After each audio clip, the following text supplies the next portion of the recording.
CTV News with Mitsumi Takahashi. Good evening. It was a rare show of emotion from an elected official. It was while the mayor of Montreal was talking about the deaths of two homeless people. They didn't die in the streets. They were in shelters at the time.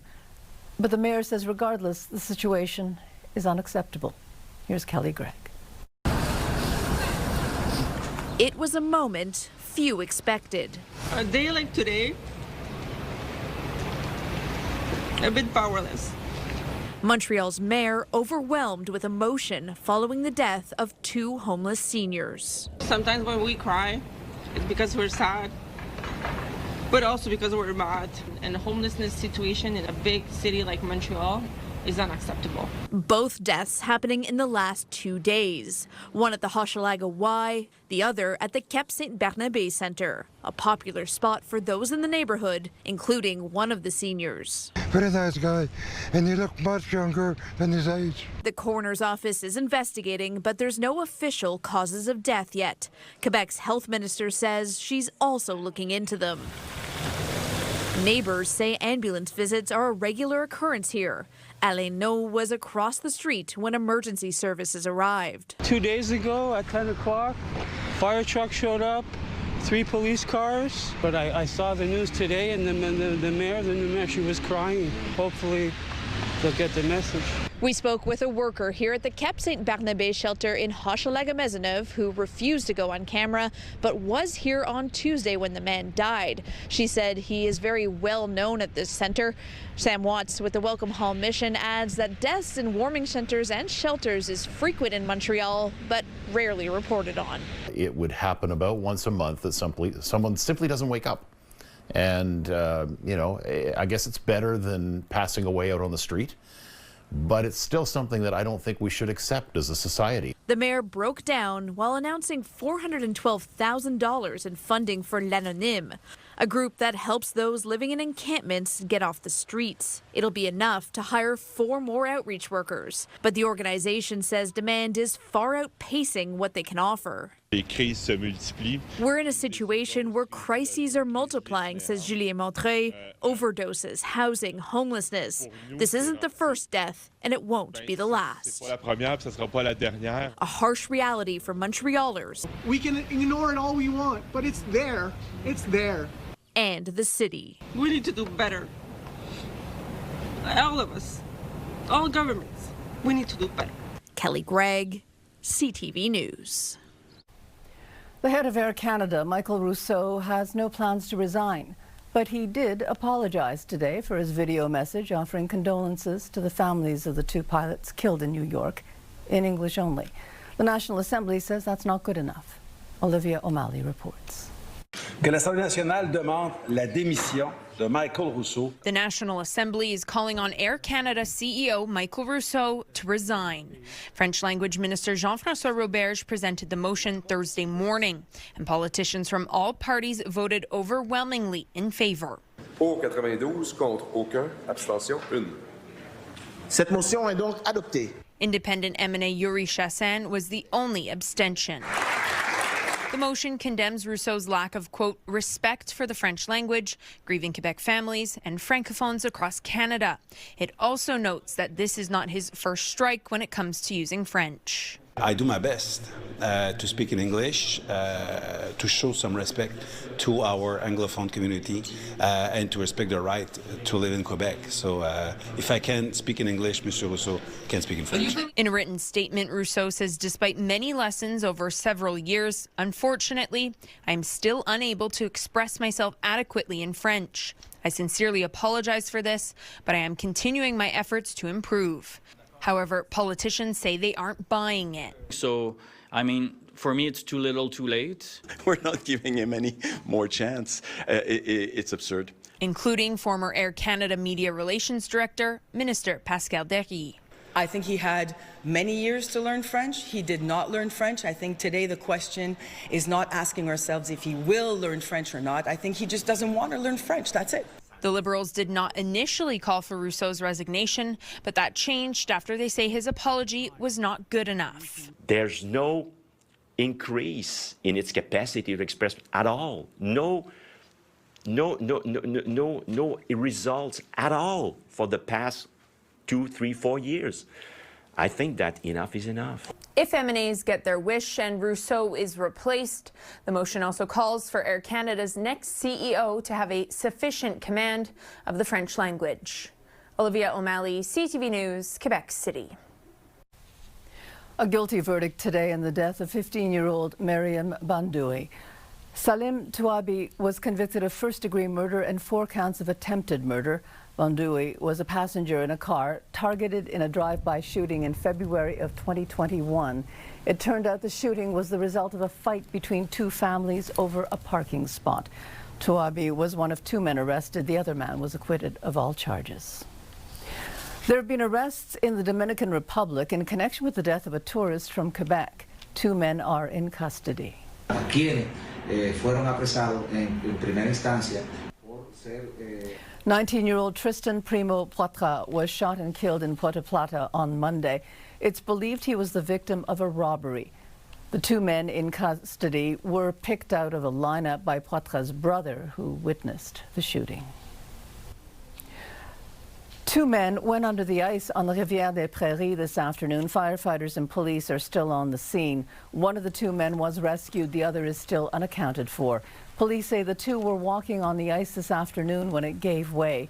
A large search effort is currently underway. And there was a major fire in East End, Montreal this morning. It was in a 2-story commercial residential building at the corner of Notre Dame and Paul Pas streets. The power was cut to the area for several hours. 7 families forced from their homes. 1 firefighter suffered minor injuries. We saw fire coming from the convenience store on top of the building, and now the balcony have fell off from the face of the building to the cars downstairs as well. Canada has reached 2% of GDP on defense spending. That's the first time they've done it since the end of the Cold War. And it is a key NATO alliance benchmark. Judy Trin reports. After touring a warship, the Prime Minister announced that Canada had taken aim at a NATO target and hit its mark. In 10 months, we have invested over $60 billion in our defense and security. And as a result of these efforts, this morning, NATO confirmed that Canada has achieved its 2% defense expenditure target. Getting from 1% to 2% has taken 12 years. Progress has been slow until Carney's investment surge in 2025. For the first time, all 32 NATO members have reached the 2% target. For too long, European allies and Canada were over-reliant on U.S. military might. The 2% pledge was first made in 2014. Conservative Prime Minister Stephen Harper didn't want to do it. I'm certainly not going to spend on a massive military expansion just for the sake of doing so. Under former Prime Minister Justin Trudeau, Canada was called out on the international stage. Talk about riding on America's coattails. They have the safety and security of being on our border. Movement didn't happen until the biggest player in the alliance uttered threats. And they said, if you don't pay your bills, we're not going to participate, we're not going to protect you. Canada may have spent more than $60 billion on defense in 2025, but the military is still short about 15,000 soldiers, and from jets to ships to submarines, half of the equipment isn't working. We are still waiting for new submarines. We are still waiting for new tanks and other armored vehicles for our Army. And we are still a long way from having new warships. The overall readiness, the ability of the military to actually conduct a military operation or go to war is at a multi-generational low point right now. Going forward, Canada and other NATO members are committing to spending 5% of GDP on defense by 2035. For Canada, that means spending $150 billion annually. Judy Trin, CTV News, Ottawa. The bodies of 2 Air Canada pilots were brought back to Canada today. They died on Sunday when their plane collided with a fire truck that was on the runway at LaGuardia Airport. Air crews and pilots are lined up near Air Canada headquarters at Trudeau Airport. They're paying tribute to their colleagues, pilot Antoine Forêt and First Officer Mackenzie Gunter. A repatriation ceremony is taking place at this hour. The pilot's remains left from New York Airport earlier today. The Supreme Court of Canada's hearings on Bill 21 wrapped up today. Deliberations now begin. The federal and provincial governments were among 61 parties that submitted arguments over 4 days. The English Montreal School Board is the main appellant in the case. Bill 21 banned some public sector workers from wearing religious symbols on the job. Quebec invoked the notwithstanding clause to protect the bill. The clause allows governments to override the Canadian Charter of Rights and Freedoms. A jury has found Meta and YouTube guilty of deliberately designing platforms to hook young users. It awarded millions of damages to the 20-year-old plaintiff, and this verdict in California is expected to unleash a flood of lawsuits against big tech. Here's Heather Wright. A damning verdict with global implications. A Los Angeles jury ruling Wednesday that two of the world's most popular apps, Instagram and YouTube, are deliberately addictive, designed to hook young users and keep them scrolling. Experts are calling it a big tobacco moment for big tech. The cigarette companies, it came out, targeted young people, knowing that that's how they got their lifetime customers. And virtually the identical documents have emerged from social media companies. They target adolescents because they know that their brains aren't fully developed. Both Meta, which owns Facebook and Instagram, as well as YouTube, have been ordered to pay $6 million US to the victim in this case, who says the platforms left her with body dysmorphia, depression, and suicidal thoughts. The companies plan to appeal, but the ruling is giving hope to those who have been pushing for change in how these companies operate. We've been talking about for years the idea that consequences eventually catch up with everyone. Frances Haugen is a former product manager at Facebook who blew the whistle on the company, saying it chooses profit over safety. With hundreds of similar cases working through the courts, Haugen says tech companies could ultimately be on the hook for billions of dollars. I think it's going to be a wake-up call for tech companies that they need to think about their internal governance processes and make sure that they have the checks and balances in place, that they don't just go for the quick buck. Among the lawsuits filed against tech companies is one here in Ontario, where several school boards have sued Meta, Snap, and TikTok, accusing the apps of being psychologically manipulative. While the U.S. verdict will not impact any litigation here, it is a sign, experts say, that the conversation is changing. Heather Wright, CTV News, Toronto. Canada Best is a new fellowship at the MUHC. The idea is to attract talent from across the country and around the world. Here's Sweeta Rassi. The Research Institute at the McGill University Health Centre is launching a new $20 million fellowship program called Canada's Best. The goal is to recruit up to 100 young researchers nationally and internationally, boosting innovation and strengthening biomedical research. The fellowship will provide funding for up to 4 years to give researchers the stability they need to continue their work. Dr. Lucy Opatrany is the president and CEO of the MUHC. Research is what allows us to do research, discovery, new treatments, and it also allows us to, make the economy thrive, have the discoveries of tomorrow in terms of clinical care. While Quebec is a small part of the world's population, according to the province's chief scientist, researchers here produce 1% of scientific publications worldwide. The MUHC is recognized as the largest hospital-based research center in Quebec. A key attraction for one person in the program, Noelia Redondo moved from Spain to take her work to the next level, using virtual reality to eventually study the human body in new ways. Yeah, this is VR of a mouse lung. And what we want to do is to study these structures much deeper. The hospital will start recruiting more researchers in the coming years. Sweeta Rassi, CTV News. Former CAQ Minister Eric Kerr says he will not seek another mandate. Kerr was the digital technology minister during what became the Sac-Clic scandal. Kerr has represented the riding of La Peltrie for the last 19 years. He once ran for the leadership of the ADQ, and he was part of the first CAQ government elected in 2018. He resigned as minister in February of last year at the height of the Sac-Clic scandal, but he says that is not why he's leaving politics.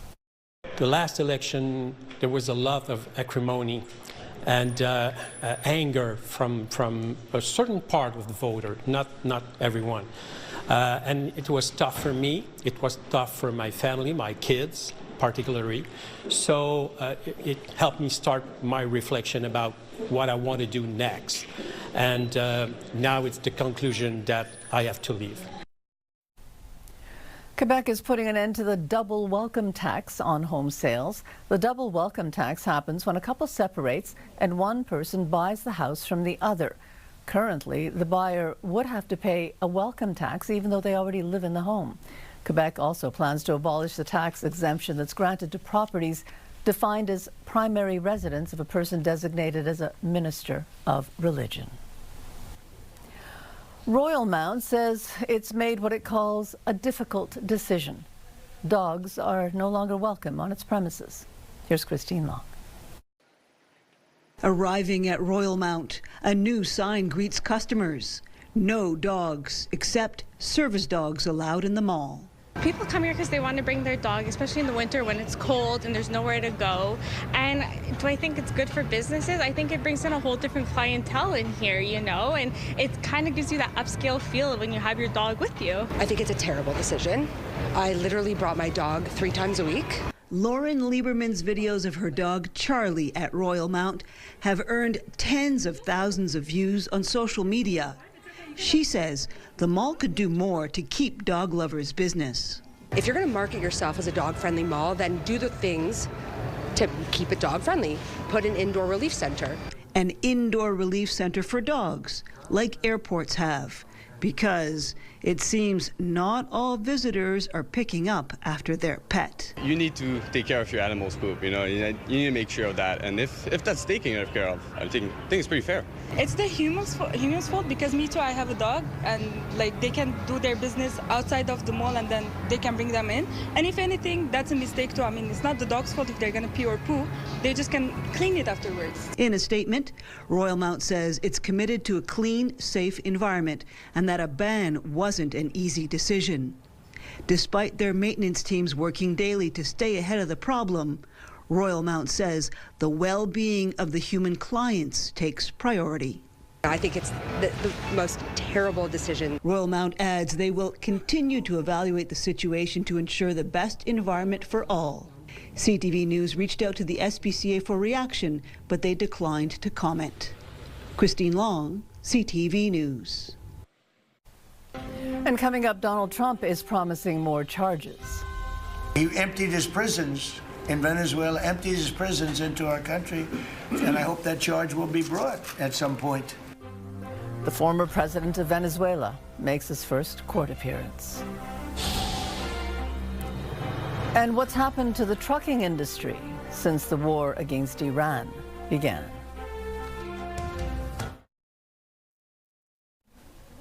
Seems there are growing frustrations among Republicans. They say Pentagon officials will not provide details on when, how ground troops might be used in Iran, and they won't say what the war has cost so far. Olivia Rubin reports. Today, President Trump urging Iran to accept his ceasefire proposal, quote, before it's too late. They're talking to us because they've got a disaster on their hands. They're defeated. They can't make a comeback. But Iranian state media reporting Iran rejected Trump's 15-point peace plan and publicly denies talks are even underway. Who wouldn't negotiate? They are begging to make a deal. We'll see if we can make the right deal. And if they make the right deal, then the strait will open up. Hormuz Strait will open up. Meanwhile, Israel today saying it assassinated the Iranian leader controlling the Strait of Hormuz. Ali Reza Tangsiri was the head of the Iranian Navy. Iran has not confirmed the death. And deadly Iranian strikes raining down on Israel. New video showing the moment one strike blasted a residential street east of Tel Aviv. Now the Pentagon preparing to surge as many as 5,000 U.S. troops to the Middle East, some already on the way. Among them, 1,500 paratroopers from the elite 82nd Airborne Division, the Army's premier ground combat unit. But on Capitol Hill, Democrats and even some Republicans growing uneasy about the prospect of sending in combat troops. I don't know. It could be a head fake, could not be. I just don't have that information. And tomorrow had been the deadline that President Trump set for Iran to make a deal. Asked today if that deadline still holds, the president saying he didn't know yet, adding they still have a lot of time.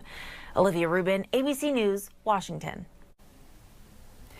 So the end to the war is still very much in question, and oil prices surged again today. Since the war began, the price of diesel has gone up more than 40%. That's a problem for truckers, and it's soon going to be a problem for consumers as well.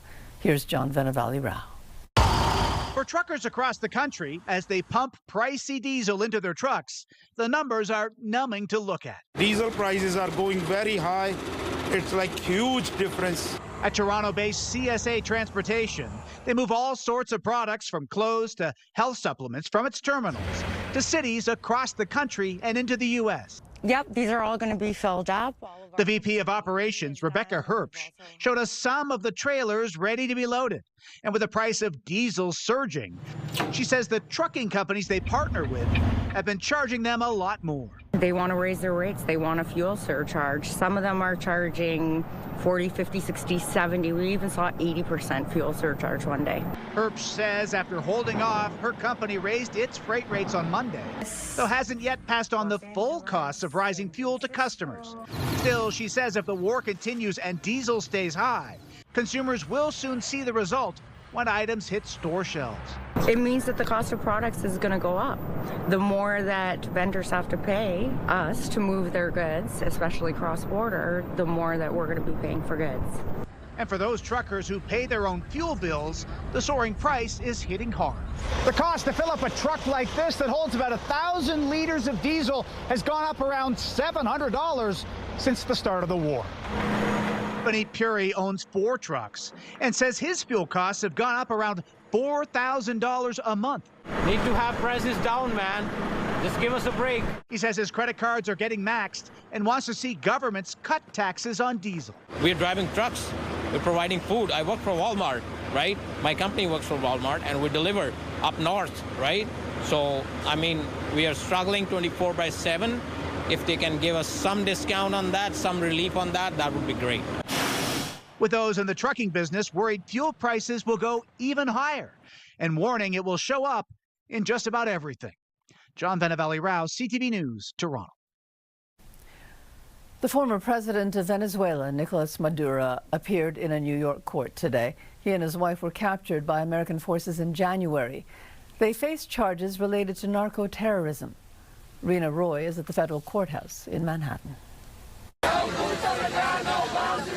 Protests outside the courthouse in New York today, where ousted Venezuelan President Nicolas Maduro and his wife Celia Flores made their second appearance before a federal judge. Maduro was shackled at the ankles and said good morning in English to the gallery and complimented his attorney's appearance, saying he looked, quote, elegant. Maduro appeared thinner and grayer after spending 3 months in jail. The judge deciding today not to dismiss the federal case against them, despite defense attorneys hoping the case would be thrown out, saying U.S. sanctions are blocking Venezuela from paying the legal fees.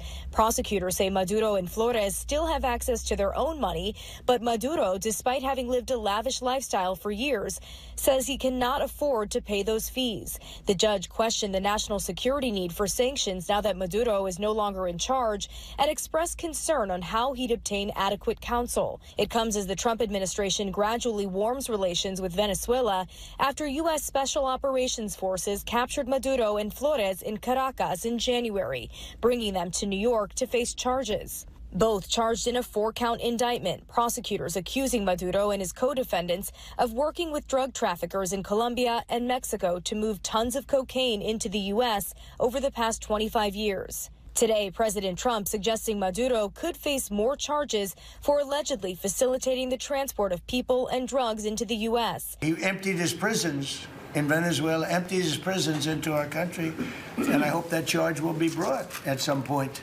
because that was a big charge that hasn't been brought yet. After the hearing, a convoy seen leaving court, taking Maduro and Flores back to the Brooklyn Detention Center, where they're both being held pending trial.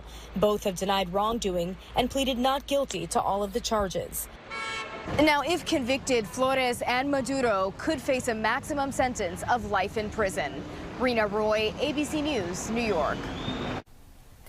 A bus carrying dozens of passengers has plunged into a river in Bangladesh. At least 18 people were killed. The bus went into a fast-moving river near the capital, Dhaka. Some passengers were able to swim to safety. Others, though, were trapped inside the bus. A special rescue vessel had to be brought in to lift the bus from the water. Transgender women athletes are now excluded from the Olympics. It's a new policy that aligns with Donald Trump's executive order on women's sports. The IOC says from now on, eligibility for the Olympics or any IOC event is limited to biological females only. Athletes could be subject to genetic screening. The new policy will apply for the LA Olympics in July of 2028. It's not clear how many transgender women are competing at the Olympic level. There were none at the 2024 Paris Summer Games. Japan is preparing for a worst-case scenario in the event Mount Fuji erupts. And this, while there are no imminent signs the volcano might erupt. Still, several agencies met to discuss possible scenarios. Government projections warn a large-scale eruption could drop 30 centimeters of ash in the surrounding areas, with up to 4 centimeters falling in the heart of Tokyo. They say this would cause major disruptions in the city of some 37 million people. Officials are fast-tracking security measures and designating emergency sites. And coming up, pet care is expensive. How old are these puppies? Molson is 3, he's a Bernedoodle, and Diesel is 9, and he's a Sheepadoodle. And now a new ruling that might help bring the drug costs down. And Savannah Guthrie gives a first interview and makes another plea for her mother. Download the CTV News app and stay on top of local stories as they unfold. Increasing number of abandoned buildings. Customize your feed and watch live wherever you are. CTVMontreal.ca, your home for news.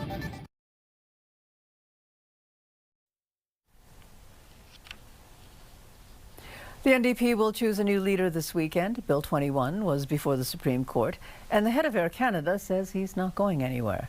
David Urtel joins us. Hi, David. So the head of Air Canada... Hi, Ms. Sumi. So the head of Air Canada, David, Michael Rousseau, issued an apology today. This isn't the end of the story, though, is it? No, it's not. And, you know, we have to talk about this, of course, but I think we have to start talking about first Antoine Forêt and Mackenzie Gunther, because I get the sense that this week we haven't talked enough about those two who lost their lives and during this tragic accident at the beginning of the week. And now we are talking once again about language, because the CEO of a major Canadian company has its head office in Montreal, which was founded in Montreal, can't muster 10 words to say "J'offre mes plus sincères condoléances à la famille d'Antoine Forêt." That's all that was needed. So it's going to be a case for, obviously, communication schools and how to not to do, basic PR. But at the same time, we've had the usual suspects come up, and of course it's a gift for the nationalist movement, the sovereignty movement, and it's going to continue. But at the end of the day, I was looking at the stock today. I mean, up until, it's because the oil prices are affecting airline stocks, but the stock didn't go down because of this at all. And I doubt that anybody canceled flights because of this. And that's what gets big companies moving. Remember, Jimmy Kimmel came back on the air because people were canceling their Disney subscriptions. And I think until something like that really happens, if governments start saying, okay, we're not buying Air Canada flights anymore, or there's really something major going on in that hits Air Canada economically, unfortunately, nothing will change yet again. Okay. Now, the arguments for and against Bill 21 and the preemptive use of the notwithstanding clause before the Supreme Court, what stood out for you in this? Well, again, it's funny, those two stories this week, more theater. A lot of groups talking to their constituencies, but it was very interesting to see the Supreme Court justices, Chief Justice Wagner and Justice Cote especially, taking apart a lot of these arguments. At the end of the day, the Constitution is pretty clear on the notwithstanding clause, and there isn't a lot of wiggle room. And again, the core, not to bury the headline once again, is the fact that Bill 21 is discriminatory, but our Constitution gives the power to the governments to be able to circumvent that with the notwithstanding clause. And the only way to actually get over that is for us, the voters, to vote a government that will say, no, we believe in individual rights. And until that happens, I'm afraid that Bill 21, Bill 96, and these other bills that infringe on individual rights will stay on the books. And finally, David, and very quickly, the NDP, they're going to have a new leader soon. Few people are talking about this, the first time we've talked about it. A recent poll found that even among people who voted NDP in the past, 44% had no idea who the leadership contenders were. So what is the NDP right now? I mean, what does it stand for? Good question. I don't know. Nobody knows. It's the problem of the progressive left, not only here in Canada, but in the provinces, even here in Quebec, and pretty much around the world. It has become beholden to special interest and disconnected to the working person that used to be the bread and butter. Even union members aren't voting for these parties anymore. So they are so stuck in their beliefs. They're more activists now than a real political party trying to connect with the electorate. Okay. Thank you very much for this, David. Thank you, Mitsumi. We get medications for our pets through veterinarians, but following a ruling by the Competition Bureau, pharmacies will now be able to sell more pet drugs, and that should lead to lower costs for pet owners. Here's Pat Foran. Deborah Smith-Weber and Danny Weber have a multi-pet family, and some of their pets need medications. They used to get them through their veterinarian, but recently switched to a pharmacy that's now allowed to fill pet prescriptions. How old are these puppies? Molson is 3, he's a Bernedoodle, and Diesel is 9, and he's a Sheepadoodle. They've noticed substantial savings over what they were paying before. One of his medications was $200 for 20 days, and his other medication, which was a daily medication, was over $300 for a 2-month supply.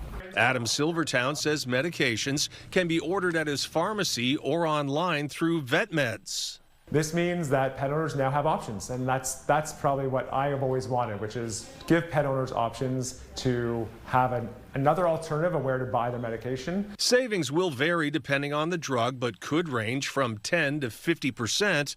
One example is an allergy medication for dogs.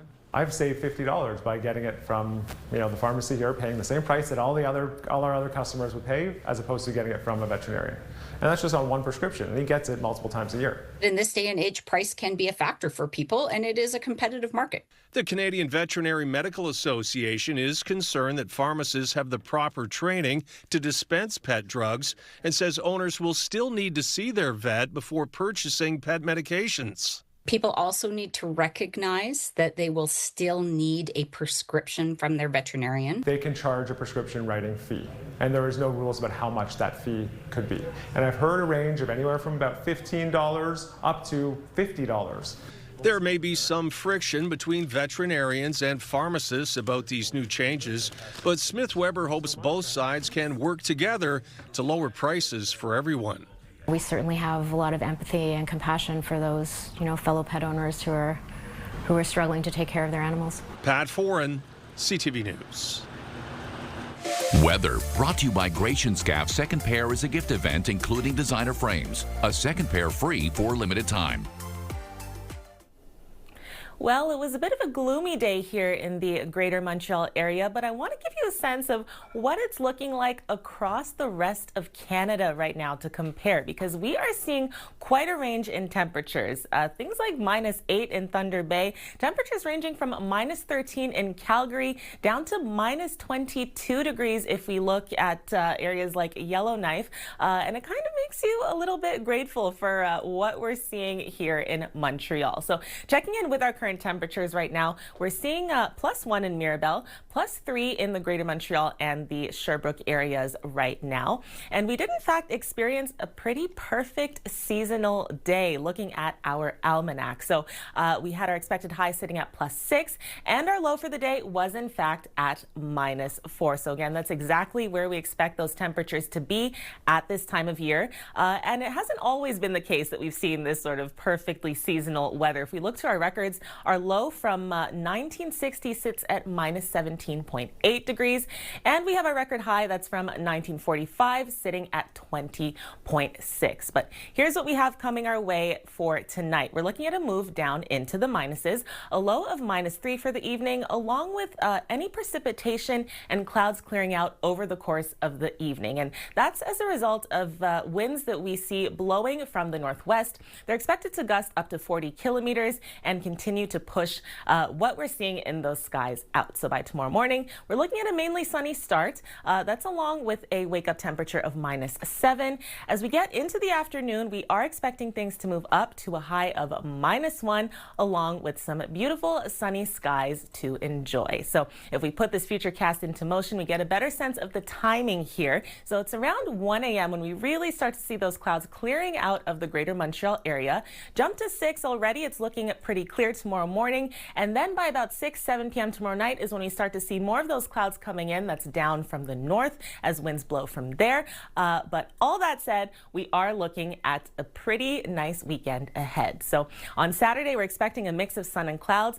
That's going to be along with a daytime high of -2. Sunday is looking cloudier, but with a warmer temperature. So our high for Sunday is expected to be at +5. And come Monday, we could actually reach the double digits. We're seeing a daytime high expected at +10 on Monday, along with the mix of sun and clouds in those skies. But you'll want to be ready for Tuesday through to Thursday, when we are expecting moderate amounts of rain.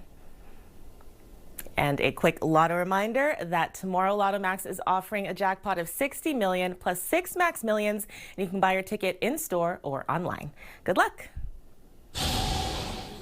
And coming up, marking 50 years since the Montreal Games. And Little Punch the Monkey doing very well in his new home. Menswear provided by Ernest. Elevate your style with Ernest. Your Health, brought to you by Gratianscap's second pair is a gift event including designer frames. A second pair free for a limited time.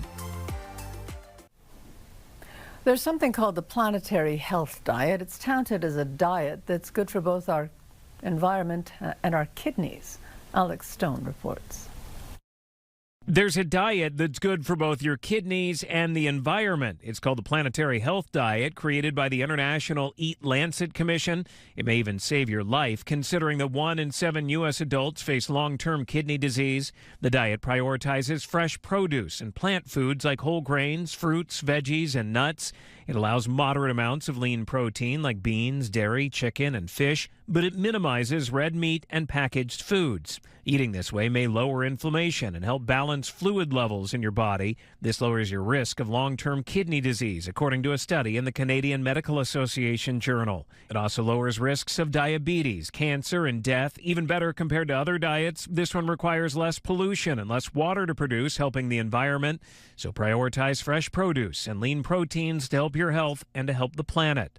With this Medical Minute, I'm Alex Stone. A man from the South Shores reached an important milestone, 1,000 blood donations at Emma, Quebec. 70-year-old Alain Tanguay gave blood for the 1,000th time today. Staff from Emma, Quebec presented him with a medal for his contribution to save lives. Tanguay made his first donation, he says, when he was 18 years old, and he still donates blood twice a month. For me, it's really important. You know, if you near a river and you see somebody in the water and you save him, you will be proud. Me, I never saved somebody in the river. I never saved somebody from a fire. But I know I contribute to save some life. It's quite something. Actually, there's only 40 people in Quebec who has reached that important goal to have like 1,000 donation.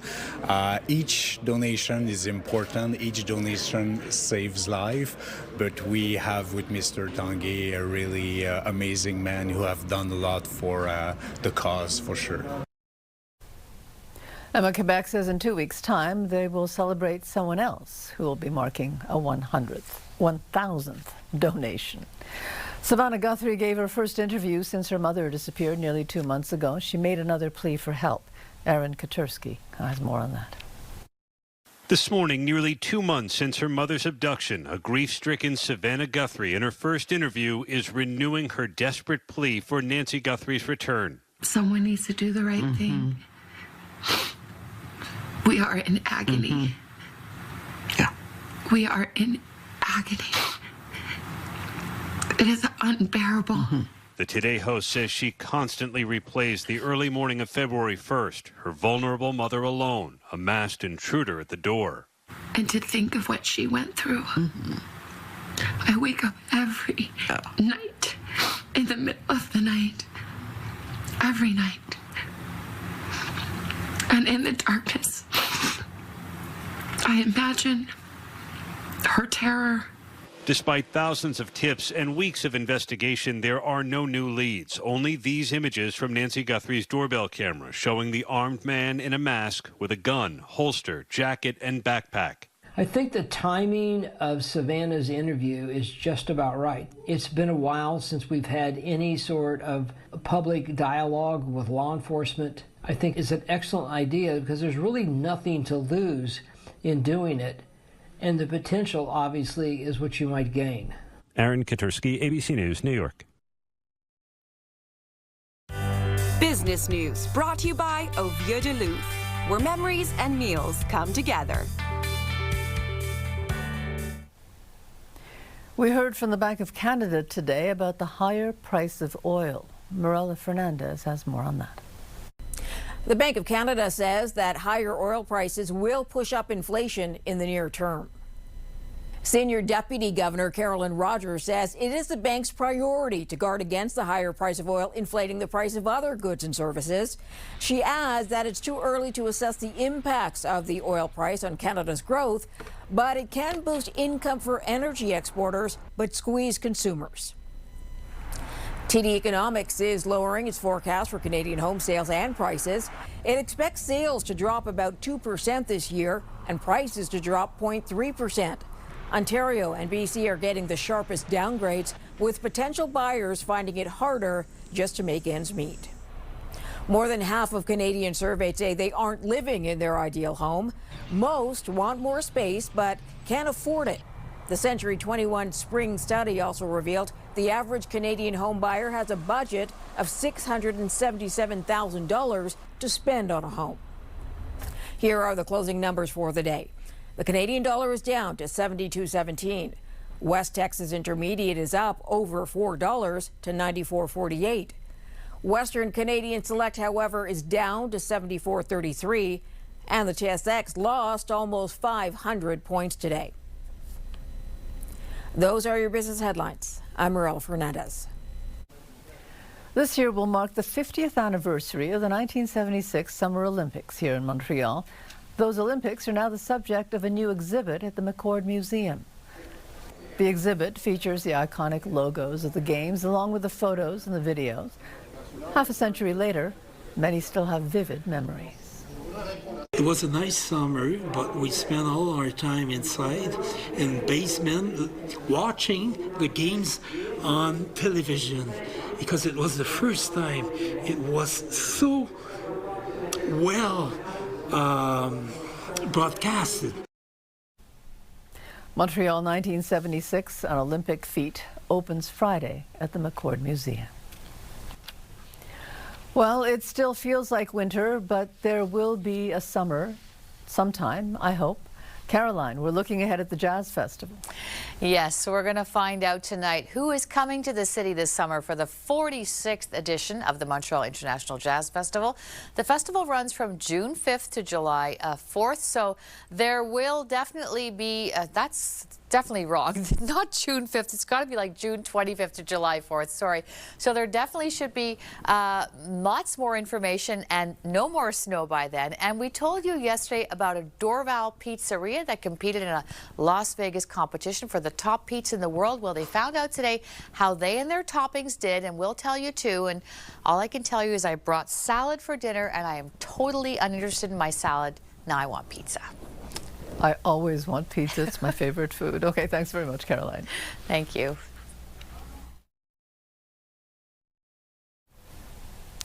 Punch, the little monkey, is settling into his new home in a zoo in Japan. The little guy stole hearts with his little stuffed orangutan. Zookeepers say Punch is slowly getting to know the other Japanese macaques. He approaches them and tries to communicate with them. So this little guy, how cute is he? Gained a huge online following after his mother abandoned him, and he was given this little stuffed toy for comfort. So Punch has now attracted so many fans at the zoo, they've had to put rules in for crowd control. Just too cute. Okay, sunny day tomorrow.